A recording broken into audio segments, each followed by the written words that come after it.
and in front of him we were finding the Banati players were there.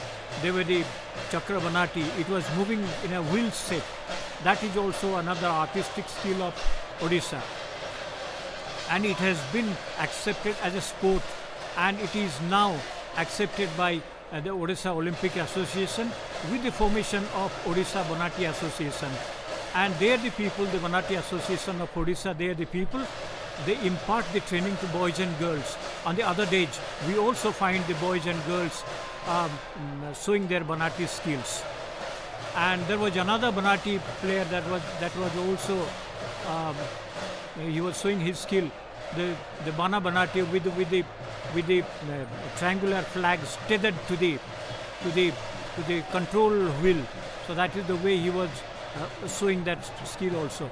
During the time of Niladri Bijay, when the lords they return to the temple, it becomes mostly midnight or past midnight. That is the time the fire Banati is also used. That's a dangerous thing, but people are so skilled that they also start displaying that. Banati as a sport, it is seen in Odisha and also in Punjab. In Punjab it is a respected sport, and in some pockets of Maharashtra it is there. And the gong beaters are there. They are beating their gongs in a unison, and that produces a mesmerizing sound, and that provokes the people, that provokes the functionaries, that provokes the devotees in an energy to sway themselves in the waves of devotion here.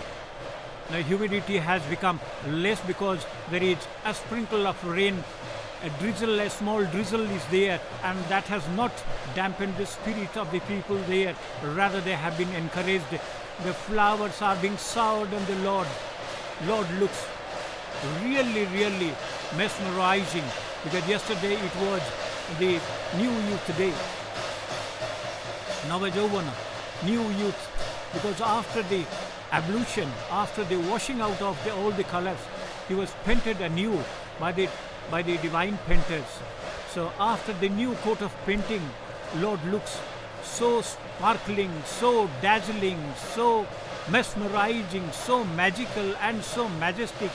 There are no adjective is sufficient enough to describe the looks of the divinity that is Lord Jagannatha. Lord Jagannatha is there just to alight the ramp, the makeshift ladder, onto the designated chariot, that is Nandi Ghosha. And to control the frenzy of the people and the devotees, even the servitors, they are also the functionaries, they become so excited that it becomes very difficult to maintain the crowd. So that is why the police people, the police personnel, the officers, and also the JTP people, Jagannath Temple Police, that's a different branch that is controlled by the Jagannatha Temple. They control that. And the Gauri Ken wielding those servitors, they control the crowd there, because it is very difficult, because no one can claim that he knows. आजकल तो रिश्तेदार भी loan देने से मना कर देते हैं, और यहाँ सरकार प्रधानमंत्री स्वनिधि योजना के तहत दे रही है zero interest. So moving forward and moving backward, that is the way the Lord is carried to the canopy of the chariot.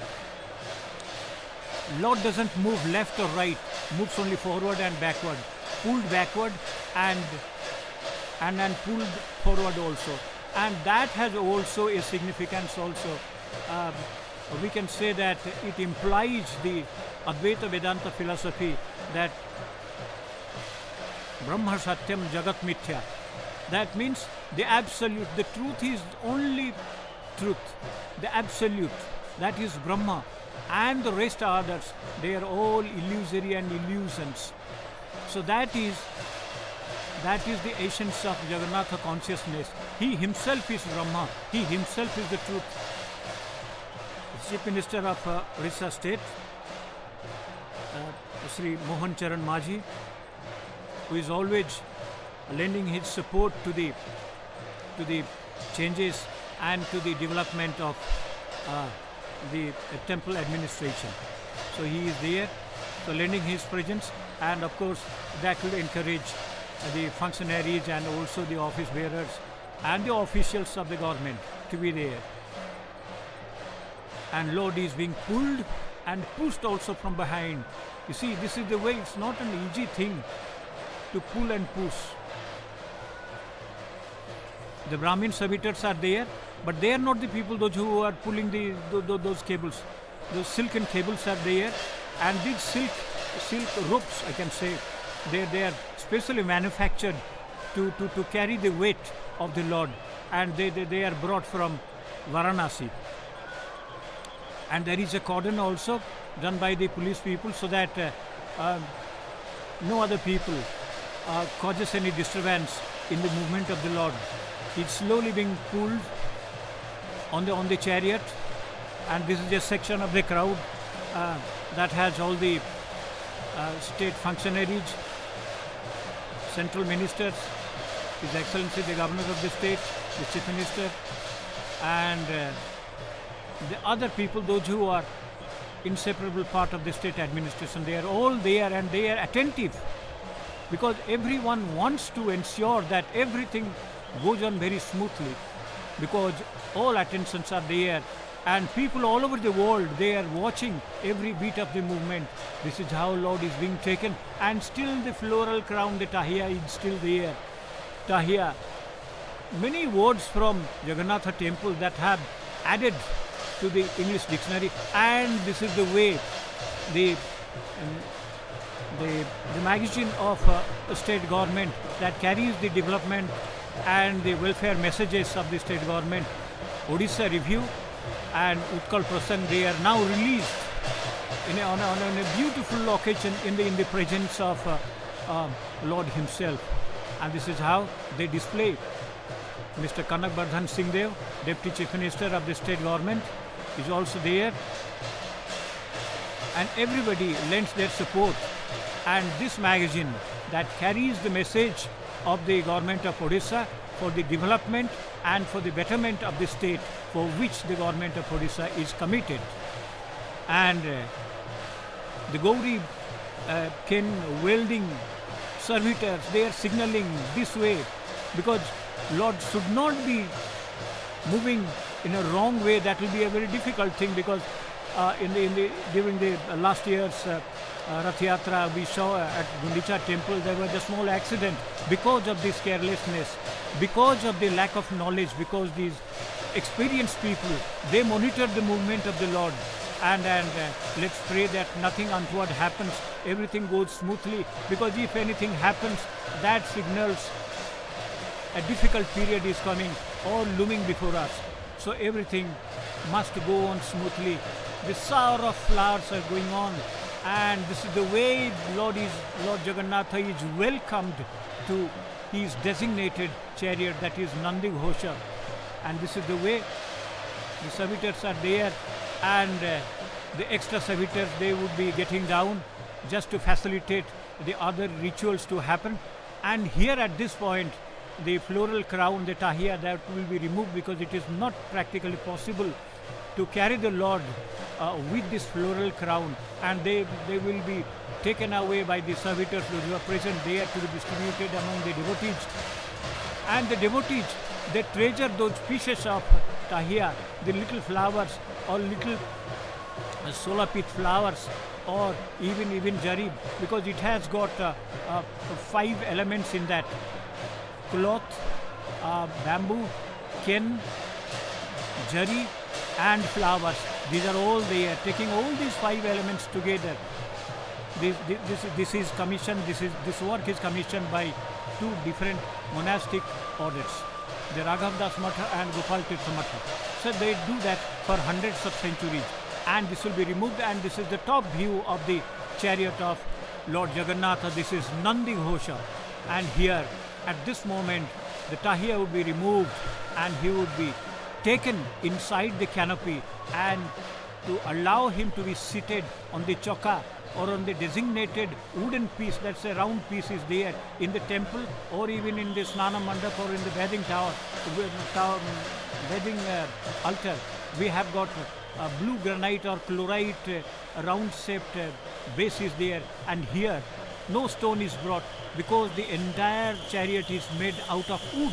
So the chakka or the base or the seat of Lord is made out of wood, and it is 4 inches height, and it is 2 feet wide. So this is how Lord is getting inside the chariot, and after that the other rituals would happen, and after all the rituals, the Mexi ladder or the charamala, they would be removed, and the horses would be yoked so that the sojourn would begin. So this is the way the Lord majestically enters into his chariot, the canopy or the sanctum of the chariot, Nandi Ghosha. All glories to Lord Jagannatha, and devotion is there in the air, frenzy is there in the air, Kirtan is going on, and the Badadanda or the Grand Road is becoming filled with all the devotees. There is not a single place left out. Kirtan is going on, music is being produced. So this is the way majestically Lord enters his chariot onto his seat. जय जगन्नाथ, जय जय जगन्नाथ, जय जय जय जगन्नाथ। कितने ही आश्चर्य की बात है, वो क्षण आ ही गया जब हम सब भाव विभोर होकर कहते हैं रथे तु वामनम दृष्ट्वा पुनर्जन्मन लभ्यते, अर्थात एक बार महाप्रभु जगन्नाथ को रथ पर आरूढ़ अगर इन चर्म चक्षुओं से देख लिया तो फिर पुनर्जन्म नहीं होता है, ये माना जाता है। महाप्रभु जगन्नाथ जी का टाहिया निकालते हुए, और वो टाहिया सभी भक्त अपने साथ लेकर जाना चाहते हैं एक आशीर्वाद के रूप में। महाप्रभु का टाहिया निकालते ही महाप्रभु अब अपने मंदिर सदृश उस रथ में प्रवेश करेंगे। घंट वादकों का जोश बढ़ता हुआ, क्योंकि अब वो क्षण आ गया है महाप्रभु को अपने रथ में विराजमान देखने का क्षण। देखिए किस तरह से उस टाहिया को निकाल दिया गया है, और टाहिया का एक छोटा सा हिस्सा भी अगर भक्तों के हस्तगत हो जाए तो उससे बड़ा सौभाग्य कोई दूसरा होता ही नहीं है। तो कुछ ही क्षणों में टाहिया संपूर्ण रूपेण खंडित हो जाता है। इतना बड़ा टाहिया छोटे छोटे टुकड़ों में बढ़ जाता है, और वहाँ पे जितने भी सेवायत हैं सब उसे अपने साथ महाप्रभु के आशीर्वाद के रूप में लेके जाना चाहते हैं। अब क्योंकि वह इतने लंबे समय तक महाप्रभु के वह साथ रहा है। महाप्रभु अब धीरे धीरे भीतर जाते हुए, अब देखिए सेनापटा पीछे से लगा हुआ है। सेनापटा जिससे रेशम की जो मोटी मोटी डोरियां हैं वो बंधी हुई हैं, उनके साथ महाप्रभु को भीतर लिया जा रहा है। महाप्रभु झूमते हुए जा रहे हैं। अब देखिए भक्ति के भाव में सिर्फ भक्ति यहाँ पे नहीं है जो बरदांड पर झूम रहे हैं, वो घंटवादक नहीं है जो मतलब बरदांड पर झूम रहे हैं। अपने भक्तों के साथ होने के आह्लाद में महाप्रभु भी झूम रहे हैं। एक ही समान भावना चारों तरफ है, आनंद, उत्साह, उल्लास, और सब कुछ विस्मृत हो गया है। अब ये भूल गए हैं भक्त कि कहाँ पर हैं। ना सुख की चिंता, ना दुख की सुधि, ना जन्म का कोई उल्लास, ना ही मृत्यु का कोई शोक। इन सब से परे सिर्फ और सिर्फ महाप्रभु के भक्ति में, भक्ति पारवश्य में प्लावित होते चले जा रहे हैं। वहाँ पर पहले से ही अवसर अर्थात गोल तकिए, जिनको आप लोगों ने प्रारंभ में जब रथ यात्रा की सारे उपक्रम हो रहे थे, जब सारा सामान आकर रथों में रखा जा रहा था, जिसमें एक संदूकची है जिसमें उनके सामान रखे हुए हैं, उसके बाद कुछ बर्तन हैं उसके जिसमें भोजन पकाया जाएगा, उसके बाद जो हैं वो तकिए हैं गोल गोल रेशम से बने हुए, जिनके ऊपर उन्हें बैठाया जाएगा, और पीछे टिकने के लिए बड़े से तकिए होंगे।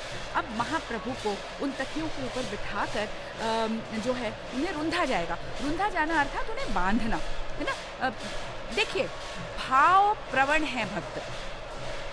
अब कुछ समय के बाद उन्हें होश ही नहीं रहेगा कि हमें रथ को धीरे से खींचना है या हल्के से लेके जाना है, महाप्रभु को कहीं चोट न लग जाए। महाप्रभु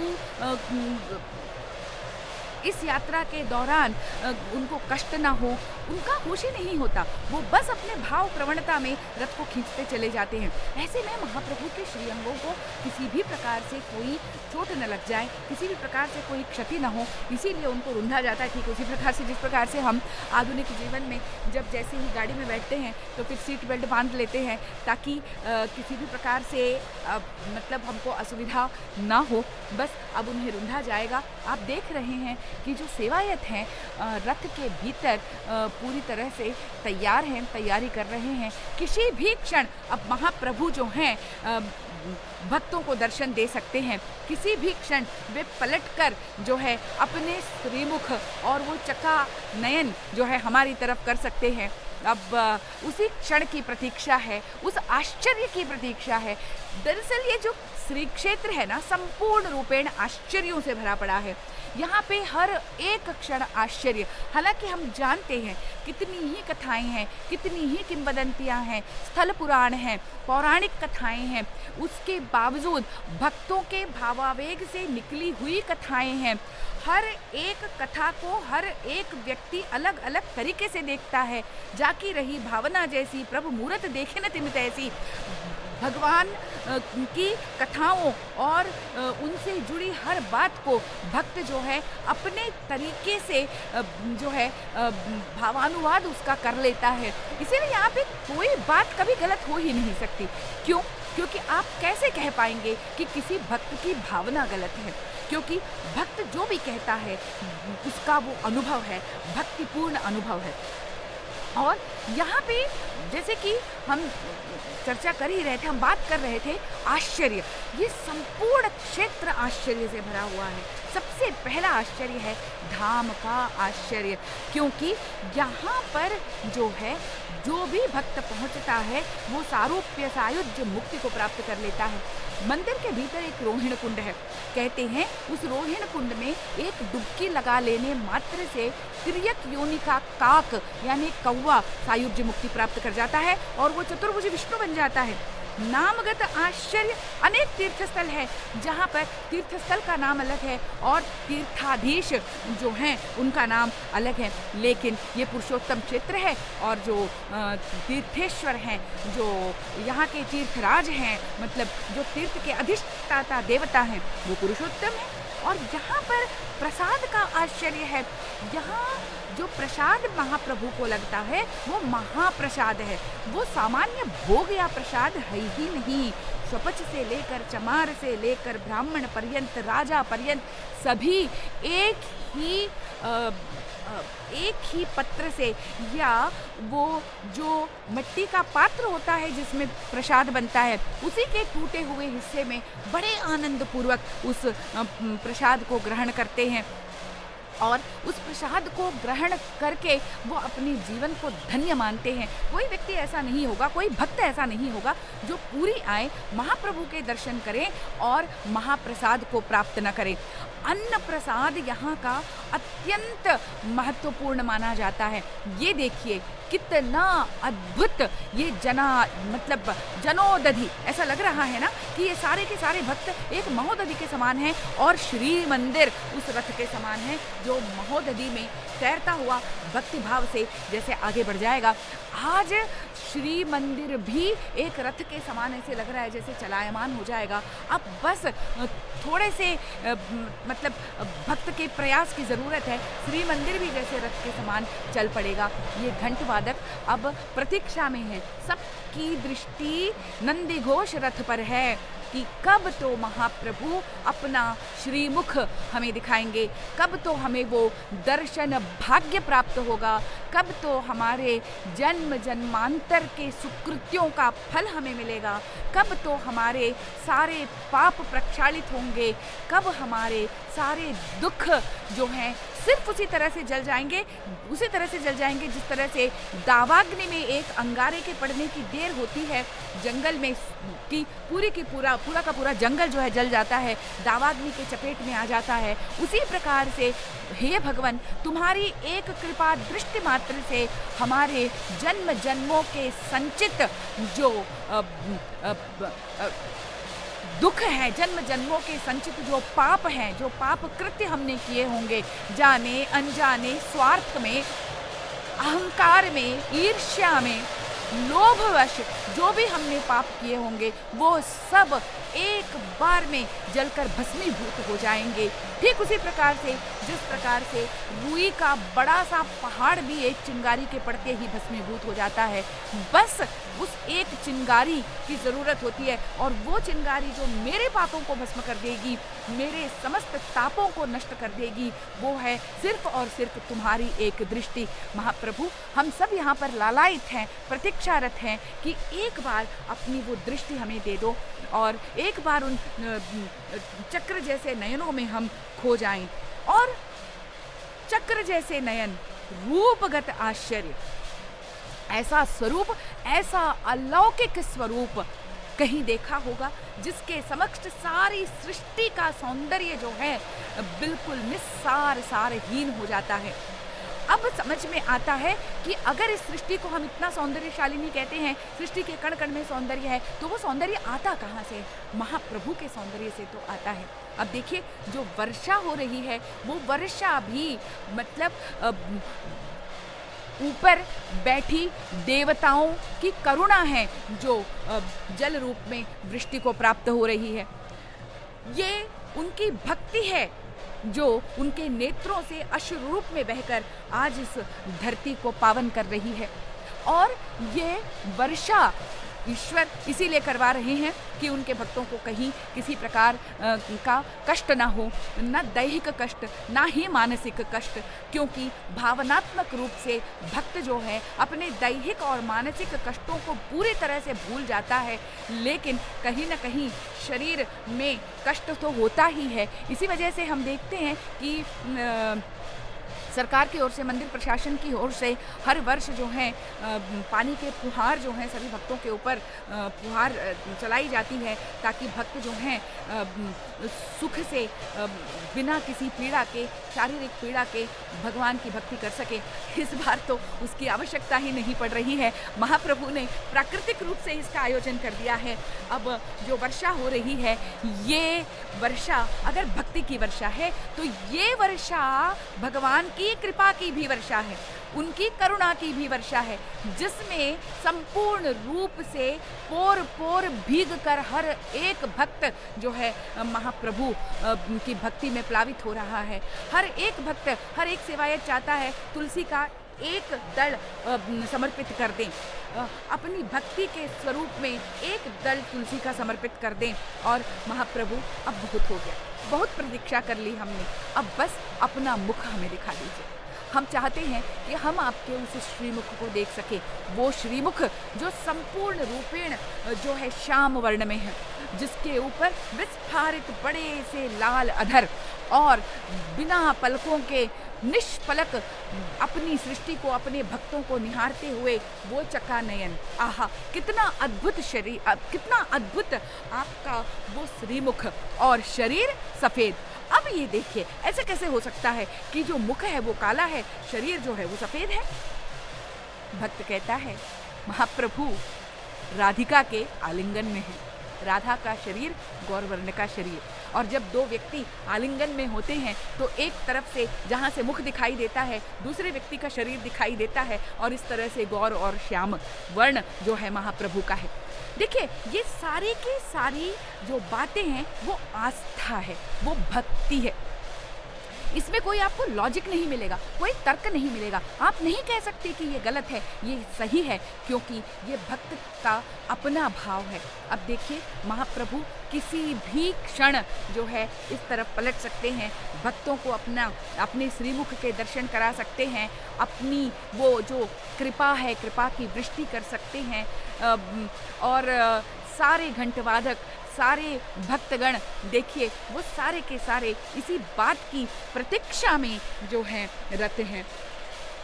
महाप्रभु के इस भक्ति में जो आप्लावित हो जाता है, उसके बारे में अगर हम ये कहें कि या अनुरागी चित्त की गति समुझे नहीं कोई, जो जो बूढ़े श्याम रंग त्यों त्यों उज्जवल होई, ये भी एक महान आश्चर्य है। काले रंग में डूबने पर कोई व्यक्ति धवल कैसे हो सकता है, शुभ्र कैसे हो सकता है? संभव ही नहीं है। उज्जवल कैसे हो सकता है? संभव ही नहीं है। ये काला रंग मात्र और मात्र रंग नहीं, बल्कि महाप्रभु की भक्ति है।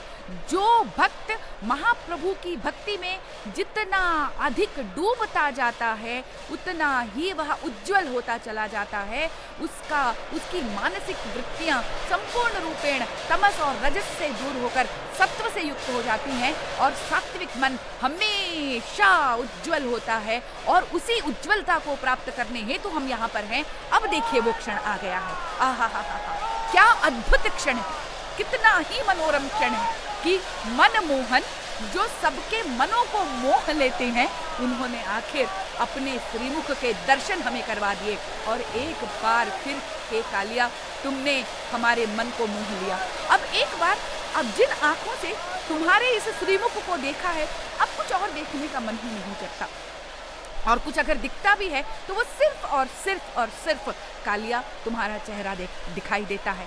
लाली मेरे लाल की जित देखो तित लाल, लाली देखन मैं गई, मैं भी हो गई लाल।